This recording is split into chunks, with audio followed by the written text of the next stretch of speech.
Discover original के मुअज़्ज़ज़ नाज़रीन अस्सलाम वालेकुम। नाज़रीन किराम, आप सुन रहे हैं मसीहा और मैं हूं असद। इससे कबल आप मसीहा की 154 इक़सात सुन चुके हैं। अब किस्त 155 मुलाहिज़ा फरमाएं। मिस्टर शीशोक का ख्याल दुरुस्त भी हो सकता है, वो क़यामियों के जासूस एजेंट भी हो सकते हैं। इस कबायली सरदार का नाम शायद शीशोक था। फिर वो शीशोक से बराह रास्त मुखातिब होकर कहने लगा, छोड़ो उनकी बातें, वो अब भला कहाँ बच कर जा सकते हैं।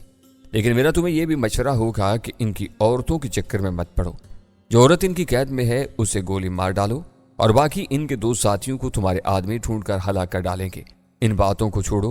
मुझे सरदार गबूचा ने खास तौर पर तुम्हारी तलाश में भेजा था। तुमने कशरंगा पहुंचने में काफी देर कर दी थी। शीशोक कह रहा था, सरदार गचूका को इन 3 ड्रांगपाओं के बारे में यही इत्तला मिली थी कि वो किसी हादसे का शिकार होकर हलाक हो चुके हैं। मुझे डर है कहीं यही तो वो 3 ड्रांगपा नहीं हैं जिन्होंने बड़े दलाई लामा से मिलकर उसे क़यामियों के खिलाफ जंग के लिए उकसाया था।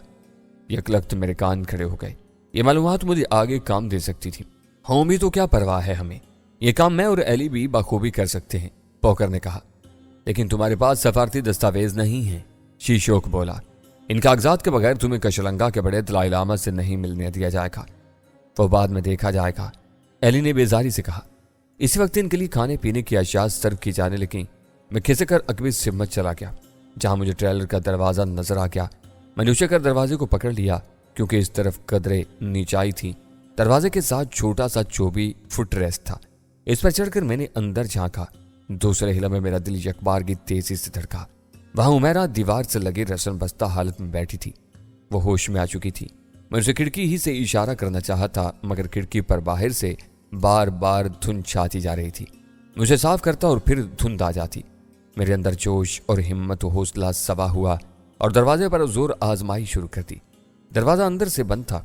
मैंने उसकी खिड़की पर तबा आजमाई की। शीशा लगा हुआ था। मैंने उसे पंच मार कर तोड़ा। बर्फीली हवाओं की शू शाम यह हल्की आवाज दब सी गई, लेकिन अंदर मौजूद हुमैरा ने यह आवाज सुन ली और तभी मुझ पर निगाह पड़ते उसके मुर्दा चेहरे पर एकदम रौनक और नाकाबिले यकीन से तासरात उभर आए। मैंने किसी तरह उसे खामोश रहने का इशारा कर दिया। एक डर मुझे दूसरी सिमत में मौजूद इन तीनों की तरफ से भी था, लेकिन वो लोग खाने पीने और कबायलियों की शोर में गुम थे। इधर खिड़की का शीशा तोड़ते हुए मेरे हाथ भी जख्मी हुए, मगर मुझे इसकी परवाह नहीं थी। मैंने एक बाजू अंदर डाला, थोड़ा अपना जिस्म ऊंचा किया ताकि दूसरी सिमत मेरा हाथ ज्यादा नीचे जा सके, और यही हुआ। जल्द ही मेरा हाथ दरवाजे की चटखनी से टकरा गया। फिर मैंने वो खोलने में जरा भी देर नहीं लगाई थी। दरवाजा हल्की सी आहिस्तगी से खोलकर मैं अंदर दाखिल हो गया और तीर की तरह हुमैरा की जाने बढ़ा। मैंने उसे तसल्ली दी और जल्दी जल्दी इसकी रस्सियां खोलने लगा। मेरी सांसें इस वक्त तेज तेज चल रही थीं और दिल सीने में बुरी तरह धड़धड़ा रहा था, क्योंकि मैं जानता था कि अगर मुझ पर किसी की नजर पड़ गई तो सूरत हाल खराब हो जाएगी। इसी वक्त शायद बाहर मुतय्यन पहरेदार कबायली को अंदर होने वाली किसी गड़बड़ का एहसास हुआ था, या वो वैसे ही अपनी तसल्ली की खातिर हरकत में आया था कि अचानक दरवाजा खोलकर वो अंदर दाखिल हुआ। तब तक मैं खतरा भांपते हुमैरा को छोड़कर तेजी से दरवाजे के करीब दाएं जानिब जा खड़ा हो गया। जैसे ही वो कबायली पहरेदार अंदर दाखिल हुआ, मैंने उस पर हल्ला बोल दिया। मेरे पास उसके सिवा अब कोई चारा भी नहीं था। एक आयरन राड का टुकड़ा जो करीब ही पड़ा था वो मैं पहले ही उठा चुका था। इससे मैंने अकब से उसके सर पर वार किया था। जब वो ट्रेलर का पूरा दरवाजा खोलकर अंदर दाखिल हुआ, इसके हल्क से ऊक की कराहती हुई आवाज खारिज हुई और वो धड़ाम से ट्रेलर के फर्श पर गिर पड़ा। मैंने सबसे पहले उसकी राइफल पर कब्जा किया। एक लम्हा उसकी चाल को समझा, फिर दोबारा तेजी से हुमैरा की जानिब लपका। मैंने जैसे ही उसकी आखिरी जकड़ बंद खोले, वो आजाद होते ही मुझसे लिपट गई। ये देखकर मैं दिल महसूस कर रह गया कि उसका शाखे कुल जैसा पूरा बदन खजान रसीदा पत्ते की तरह कांप रहा था। इसने मुझे यूं खुद से भींच रखा था जैसे न जाने कितना अरसा हम बिछड़े रहे हों। सिर्फ मैं ही उसकी इस बेताबाना तड़प को समझ सकता था, क्योंकि अभी चंद घंटों पहले ही मैं अचानक और जिन गैर यकीनी खतरनाक हालात से गुजरा था, उसके बिना पर मेरे जिंदा बच जाने की उम्मीद कम ही हो सकती थी। यह तो अल्लाह पाक का खास करम था कि मैं जिंदा सलामत इसके सामने था। हुमैरा, हम अब भी खतरे में घिरे हुए हैं, निकल चलो चलती। मैंने होले से उसके जज्बात से मुर्तज वजूद को थपथपाया। वो जैसे एकदम ही फार्म में आ गई थी। सामने के बजाय हम उसी दरवाजे से बाहर निकले थे जिसे तोड़कर मैं अंदर दाखिल हुआ था। फिर एहतियात के साथ हम दोनों बारी बारी ही बाहर को निकले। बाहर सर्द और गाढ़दार बर्फीली हवाओं ने हमारा इस्तकबाल किया। मैं हुमैरा को लिए तेजी से करीब में झाड़ियों की जानिब बढ़ता चला गया। फिर एक जगह रुक कर सोचता रहा, रूमी का कुछ पता चला? मैंने किसी दरिंदे की चीख सुनी थी। खुमैरा ने पूछा। नहीं, लेकिन वो इनके हद तक नहीं चढ़ी है, मैंने जवाब में कहा, और इस देव हैकल ग्रेजली के बारे में भी बता दिया। रूमी को तलाश करना होगा, लेकिन ये सब क्या मामला है? अचानक ही सब कुछ पलट गया। समझ ही में नहीं आ रहा था कि कौन दुश्मन है और कौन दोस्त। खुमैरा के लहजे में उलझन थी। हालात ने वाकई कुछ ऐसे ही करवट ली थी कि मैं भी उलझ कर रह गया था। लेकिन एक बात यकीनी है कि डेक्स्टर वगैरह की नीयत हमारे बारे में ठीक नहीं थी। ये कबायली लोग कौन हैं? इनका पोकर वगैरह से कोई ताल्लुक महसूस होता है, हुमैरा बोली। हाँ, बज़ाहिर यही नजर आ रहा है, मैंने कहा, और इस तरफ देखता रहा जहां वो लोग मौजूद थे। अचानक एक साया तेजी से हमारी जानिब बढ़ा। खुमैरा के हल्क से हल्की सी चीख निकल गई थी। मैंने एकदम राइफल तान ली। साये के हाथ में भी कोई भाला नुमा शायद थमी हुई थी। ये मैं हूं, रूमी, साये ने होले से कहा। रूमी को जिंदा और सही सलामत देखकर हुमैरा और मैं एकदम पुरजोश हो गए और रूमी को थाम कर अपनी जानिब खींच लिया। इसके हाथ में किसी दरख्त की नुकीली शाख थी। बर्फीली चांदनी में उस लकड़ी की नोक चमक रही थी, उस पर खून लगा हुआ था। यह क्या है? मैंने पूछा। इस दरिंदे को मैंने ही जख्मी करके इन मरदूदों की जानिब गुस्से में पागल बनाकर दौड़ाया था, रूमी बोली। मैं इनमें अफरा तफरी पैदा करना चाहती थी, ताम खुद भी इस बर्फानी रीछ के नरगे में आते आते बची। बहुत रिस्की काम था ये। ओह, तुमने वाकई बहादुरी से काम लिया था। हुमैरा और मैंने उसकी तारीफ की, फिर उसे कड़ में गिरने और बाद के हालात के बारे में मुख्तसरन बता दिया। मैंने देख लिया था कि इन खबीसों ने हुमैरा को ट्रेलर में कैद कर दिया है, लेकिन मुझसे पहले तुम अपनी शहजादी खुद ले उड़े। रूमी मुस्कुराई। वाकई वो नस्ली कुड़ी थी। उसने हर काम पर मेरा ही नहीं, हुमैरा और तारिक का भी साथ देने की कोशिश की थी। इससे पहले कि मैं कुछ कहता वो दोबारा बोली। अब हमें यहाँ से निकल चलना चाहिए। हुमैरा की गैर मौजूदगी का भांडा जल्द ही फूट जाएगा और फिर हमारी तलाश शुरू कर दी जाएगी। लेकिन हमारे पास कोई डायरेक्शन नहीं है, ना ही कोई सवारी, हुमैरा बोली। मैं कुछ सोच रहा था। डायरेक्शन की जरूरत नहीं, सिर्फ सवारी का बंदोबस्त हो जाए, रूमी ने कहा। अरे तुम तो जख्मी हो रूमी, मैंने अचानक फिक्रमंदी से कहा, क्योंकि एकदम ही मेरी नजर उसकी दाईं टांग और बाएं पहलू पर पड़ी थी। वहां से खून रिस रहा था। मामूली चोट आई थी उस बर्फानी रीछ के हमले से बचने के दौरान। वो जवाब में बोली। यह तो शुक्र हुआ कि मैंने एक मोटी सी लंबी शाख का बंदोबस्त कर लिया और इसी से ही उसे हाँकने की कोशिश करती रही। मेरा ख्याल है इनकी गाड़ी पर कब्जा किया जाए। हुमैरा ने कुछ सोचने के बाद मशवरा दिया। गाड़ी का आगे रास्ता मुश्किल होगा, इनकी बात और है। हमारी नावाकफियत गाड़ी समेत हमें किसी गहरे खड्ड में गिरा देगी, मैंने कुछ सोचते हुए कहा। तब फिर क्या पैदल ही आगे बढ़ा जाए? इस तरह तो बहुत देर हो जाएगी, और न जाने तारिक का क्या बने, रूमी आजुर्दगी से बोली। तारिक के जिक्र ने हुमैरा और मुझे भी रंजूर से कर दिया था। अल्लाह पाक तारिक भाई को सलामत रखे। हमें कुछ सोचना चाहिए। मेरा ख्याल है इन पर लानत भेजकर पैदल ही आगे निकला जाए। मंजिल शायद ज्यादा दूर नहीं रही है, हुमैरा ने कहा। किसी जानवर पर सवारी के बारे में क्या ख्याल है? मेरे ज़हन में अचानक ही एक ख्याल क्लिक हुआ था। जानवर? हुमैरा सवालिया नजरों से मेरी तरफ देखने लगी। मगर यहाँ कौन सा जानवर मौजूद है सवारी के लिए? घोड़ा या खच्चर? याक, मैंने मानी खेज मुस्कुराहट से कहा। दोनों हैरत से मेरा चेहरा तकने लगी। फिर रूमी ने ही कहा, हमें तो घोड़ों पर भी बैठने का तजर्बा नहीं है, याक पर कैसे सवारी करेंगे? मजबूरी का नाम शुक्रिया है, मैं बोला। यही करना पड़ेगा और कोई रास्ता नहीं है। इससे पहले कि यहाँ हड़बूंग मच जाए, हमें निकल। जुमला मेरे हल्क ही में अटक गया था, क्योंकि इसी वक्त वहां शोर मच गया। वही हुआ जिसका डर था। हम बातें करते रह गए थे और हुमैरा के फरार का भांडा फूट गया था। देखते ही देखते हमारे गिर्द मशल बरदारों का घेरा बनता चला गया। इनकी इस कदर फुर्ती और चापक दस्ती ने हमें होला कर रख दिया। हमने एक तरफ दौड़ लगाने की कोशिश की थी कि हम पर फायरिंग करके रास्ता रोक दिया गया। कबायली बहुत होशियार और चापक दस्त निकले थे। वो यहीं के परवरदा थे। कौन कहां से गायब हुआ और कहां गया, इन्हें फौरन पता लग जाता था। ये तुम लोगों को खत्म करने में बिल्कुल भी देर नहीं लगाएंगे। अचानक पोकर की आवाज रात के बर्फीले सन्नाटे में उभरी। बेहतर यही है कि खुद को इनके हवाले कर दो। मैं एक ठंडी सी सांस लेकर रह गया था। हुमैरा सरा सहमा नजर आने लगी। रूमी परेशान और तशवीश सदा हो गई थी। खुद में होंठ काटने लगा। नाचार मैंने अपने दोनों हाथ बुलंद कर लिए। हमें बिल्कुल भी तवक्का नहीं थी कि इस कदर जल्द हम दोबारा उनकी गिरफ्त में चले जाएंगे।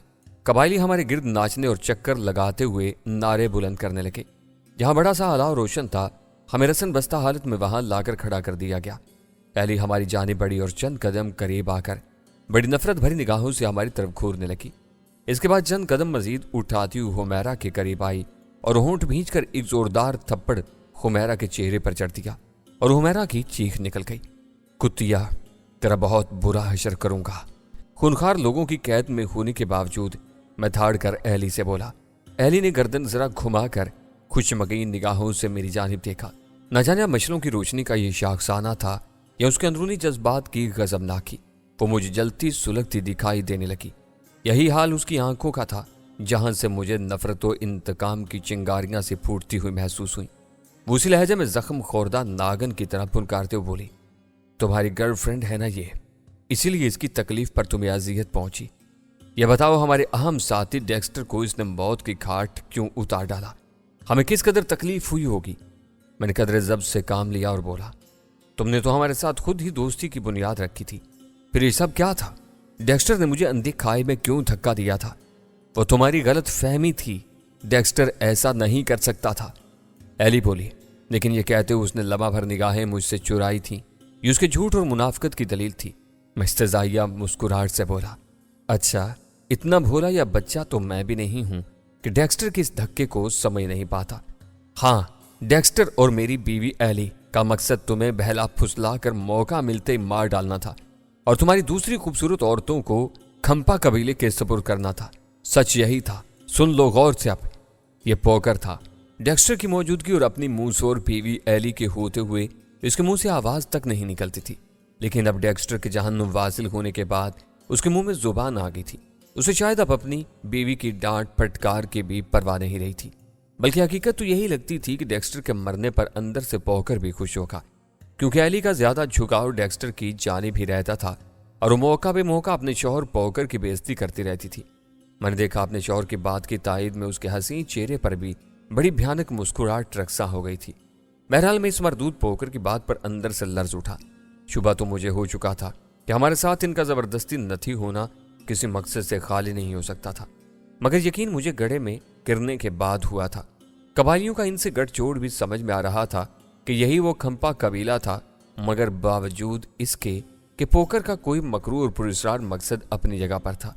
मैं पोकर की तरफ खूनखार नजरों से घूरता रह गया। उसका भी इसने खंपा सरदार को मुखातिब किया, जो हुमैरा रूमी की जानिब घूर घूर कर देखे जा रहा था। मिस्टर शीशोक, अब बताओ क्या करना है? सारा शिकार हाजिर है। इन दोनों औरतों को ट्रेलर में ले जाकर कैद कर दो और इसे इधर ही रहने दो। इसी लम्हे खंपा कबीले के सरदार शीशोक ने खुरदरी आवाज में हुक्म सादर किया। आखिरी इशारा मेरी ही जानिब था। उसने टूटी फूटी अंग्रेजी में ताकमाना कहा था, इसका क्या करोगे? ऐसे हम इधर ही गोली मार देते हैं, औरतों को साथ ले चलते हैं। यकीनन सरदार गबूशा हमारे इस तोहफे को देखकर खुश होगा। पोकर ने कहा। मैं चौंका। शीशोक नामी जिस कबायली को मैं इनका सरदार समझे हुए था, वो हो सकता था इनका नायब हो। असल सरदार तो आगे कहीं वादी में मौजूद था, जिसे पोकर ने गबूशा के नाम से पुकारा था। बहरहाल कुछ भी था, इस रजील पोकर की बात पर मैं लर्ज गया। खौफ की एक लहर मेरे पूरे वजूद में सराहियत कर गई। खुमैरा और रूमी भी सख्त मुतवाहिश नजर आने लगी थी कि न जाने अब मेरा ये लोग क्या हशर करने वाले थे। तभी हुमैरा ने पोकर और खंपा के नायब शीशोक से मुल्तिजाना लहजे में कहा, हमारा क्या कसूर है? खुदा के लिए हमें छोड़ दो या फिर इसे जाने दो, मुझे ले जाओ। हुमैरा की इस बात ने मेरे अंदर एक आग से लगा दी थी। वो खुद को मेरी खातिर इन वहशियों के हवाले करने के लिए तैयार थी। उसे अपनी परवाह नहीं थी, लेकिन मैं जानता था कि ये लोग क्या चाहते थे। शीशोक ने हुमैरा की दादो फरियाद को सरफे नजर करते हुए अपने कबायली गुर्गों से अपनी जुबान में ताकमाना कुछ कहा।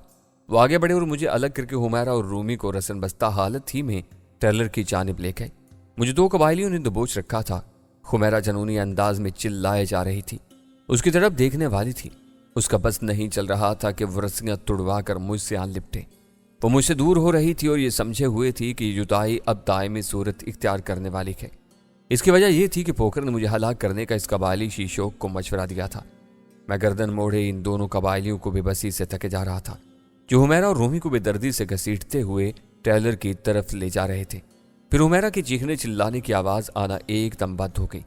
मेरी जलती सुलगती आंखों ने हुमैरा को बेहाल होकर ढहते देखा था। जिसे कबायली ने संभाल लिया था, उसी मरदूद ने हुमैरा का शोर दबाने के लिए कोई वहशियाना हरकत की थी।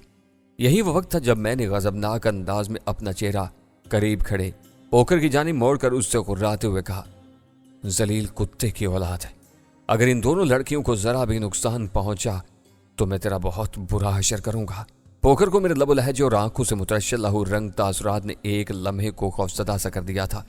वो था भी फितरतन एक बुजदिल सा आदमी, साथियों की मौजूदगी में वो शेर बन जाने वाला आदमी था, वरना चूहे से भी बदतर था, जिसकी एक मिसाल मैं उसकी बीवी एली के सामने उसकी देख ही चुका था।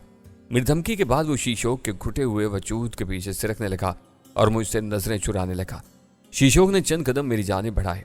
बर्फानी रात की इसरार भरी चटकी हुई चांदनी और करीब भड़कते हुए अलाव की रोशनी में इस वहशी का भरा भरा चेहरा मुझे शोले जैसा ही महसूस हुआ। उसने होंठ भींचकर अपने भारी हाथ का एक थप्पड़ मेरे चेहरे पर रसीद कर दिया और मैं जकड़बंदों समेत बर्फ पर जा गिरा। उसके थप्पड़ ने चंद लम्हों के लिए तो मेरा दिमाग ही झुंझुना कर रख दिया था। मैं बर्फ पर मुंह के बल पड़ा बुरी तरह हाँफने लगा। जलते चेहरे पर बर्फ की काट ने दोहरा असर किया और मेरा चेहरा बुरी तरह दुखने लगा। यही नहीं, उसने अपने पांव की एक जोरदार ठोकर मेरे पहलू पर भी दे मारी। अगले ही लम्हे उसने अपनी राइफल कंधे से उतार कर उसके नाल का रुख अब मेरी जानिब कर दिया। इस खतरनाक सूरत हाल पर मैं अपनी सारी तकालीफ भूल कर एक ठिठरे हुए नाकाबिले बयां खौफ में मुब्तला हो गया। वो मुझे इन बर्फजार वीरानों में मौत की नींद सुलाने पर आमादा था। कौन देखता मेरे कातिल को और इसके बाद मेरी लाश को? ठहरो। मेरे अंदर जितनी ताब थी मैंने उसे पुरकार लाते उसे कहा। वो राइफल की लबलबी पर अपनी उंगली रख चुका था। जैसा कि मज़कूरा हो चुका, मैं पोकर के बारे में पहले ही एक सियासी किस्म की खटक का शिकार हो चुका था। पहले मुझे बड़े दलाई लामा से एक मुलाकात कर लेने दो। मेरी ये कहने की देर थी कि शीशोक को जैसे एकदम सांप सूंघ गया। यही नहीं, उसका राइफल वाला हाथ भी नीचे गिर गया था। तभी मैंने तुझदीज़ा नजरों से पोकर और एली के चेहरे की तरफ भी देखा था। इनके बुशरों पर भी मेरी इस बात पर उलझन तैर गई थी, जबकि मेरे ज़हन रसा में इन तीनों की थोड़ी देर पहले होने वाली गुफ्तगू के अल्फाज गर्दिश कर रहे थे। अब मैं इन्हीं को पुरकार लाने की कोशिश में एक अंधा तीर फेंकने की तैयारी कर रहा था। तो मैं बड़े दलाई लामा से क्या बात करना थी? शीशोक आंखें सुकेड़ कर मुझे घूरते हुए बोला, मेरा ख्याल है मैं इस हालत में तुमसे ठीक तरह बात नहीं कर पाऊंगा। मैंने चालाकी से काम लिया। शीशोक ने फौरन मुझे जकड़बंदू से आज़ाद करने का हुक्म सादिर कर दिया तो एली और पोकर चीख कर बोले, ये झूठ बोल रहा है, तुम लोग अभी खामोश रहो। शीशोक ने रूखे लहजे में इन दोनों को छिड़क दिया। वो अपना सा मुंह लेकर रह गए। मैंने शायद शीशोक की दुखती रग पर हाथ रख दिया था। अब तक तो मुझे यही अंदाजा हुआ था। जकड़बंदों से आज़ाद होते ही मैं उठ खड़ा हुआ। शीशोक और उसके साथी चौकन्ना खड़े थे। मैंने अपने होंठों पर जुबान फिरी, एक नज़र पोकर और एली के चेहरों पर डाली जो मुझे सख्त नजरों से तके जा रहे थे। फिर मैंने शीशोक से कहा, अब हम आराम से बात कर सकते हैं। अगर मैं गलती पर नहीं हूं तो बड़े दलाई लामा के मफादात और आपके मफादात एक ही हैं। हरगिज़ नहीं, तुम्हारा यह ख्याल बिल्कुल गलत है। शीशोक ने नफी कर दी। मैं अंदर से डर गया कि ये तो उल्टी आंतें कहीं गले को न पड़ जाएं। फिर भी उसकी पूरी बात सुनने के लिए अपने बोलने का वक्फा दिया। वो आगे बोला, हमारा मकसद सिर्फ इतना है कि उसने अपनी बात पूरी करनी चाहिए थी, मगर मैंने दरमियान ही में उसकी बात उचक ली और कहा, वो मैं जानता हूं, हम खंपा सरदार कबूचा की दरख्वास्त पर ही भारत से यहाँ बड़े दलाई लामा को ग्यामियों के खिलाफ जंग पर उकसाने के लिए आए थे, लेकिन रास्ते में एक बर्फानी हादसे का शिकार होकर बर्फ में दब गए। समझने वालों के लिए यही था कि हम मर चुके, मगर एक शिकारी पार्टी वहां निकल आई और इन्होंने हमारी जानें बचा ली। वहां से चले तो इन तीनों के नरगे में फंस गए। इन्होंने दोस्ती और कशलंगा पहुंचाने का वादा करके हमें अपने साथ हम रकाबी में ले लिया, मगर हमें मालूम नहीं था कि इनकी नीयतों में क्या था।